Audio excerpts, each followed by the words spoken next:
Rojo. We're talking spoilers and we're talking particularly the ending. So this is your warning. Let me know what you thought about this series. Give me a thumbs up. This is your spoiler warning. Let's get stuck into it.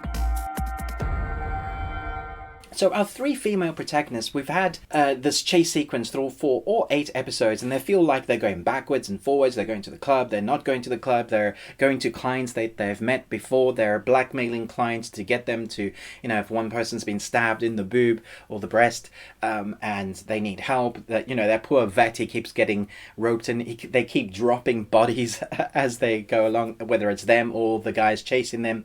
We start seeing that there's relationships formed with the bodyguard. We start seeing there's a relationship formed with the leader, the pimp, and you're like, wow, this is just getting more and more complicated. Their lives are complicated, but the story is very kind of straightforward.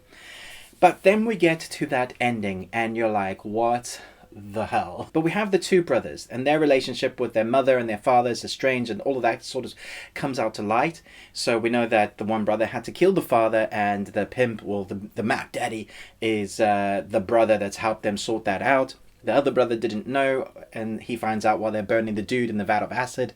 Nasty. So we have the brothers, and they're still after the girls. The girls have this plan. So we have that massive ending sequence, their plan, they're getting drunk, and they've planned this all out. And so we have our main protagonist go back to the club, and she's pretending that she still really likes him, wants to be here for this guy. Obviously, he's in a walker, he's been injured massively by them, but he's holding a sword. The other girls are on their bike and taking the car with them. The car falls, and so the whole series ends with the guy shooting the one female protagonist. I think it was just below the heart, so I don't think it's a kill shot, but it could easily kill her. He's been buried in the sand, and it looks like he's going to die. The brother's still running to try and catch up. Then we have the owner of the club who's just OD'd, and she resuscitates him.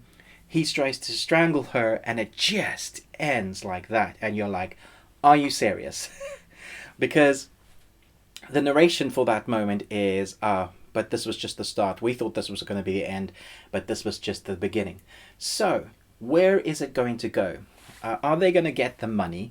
I think they have the code, so they could get the money. And then, I think the brother will help the other brother escape. We're going to have to find someone else. They're going to have to find someone else to help them patch up. Whether they end up in hospital or not, and it might end up someone else taking over the club, someone who's maybe a silent benefactor. Normally it is that way to start these sort of things up, bring the uncle, a sort of John Wick style thing. That was my cousin, I'm gonna go help them sort of thing. And I feel like they'll be on the run again, but the stakes will be higher, and we'll have the three girls together. Hopefully they will survive a sort of unbelievable plot protection, but make it believable so that you don't make your audience too alienated. It is a really frustrating ending. I would have liked some sort of completion. I still want to know about our main female protagonist family. We saw them and we're like, well, what's going on there?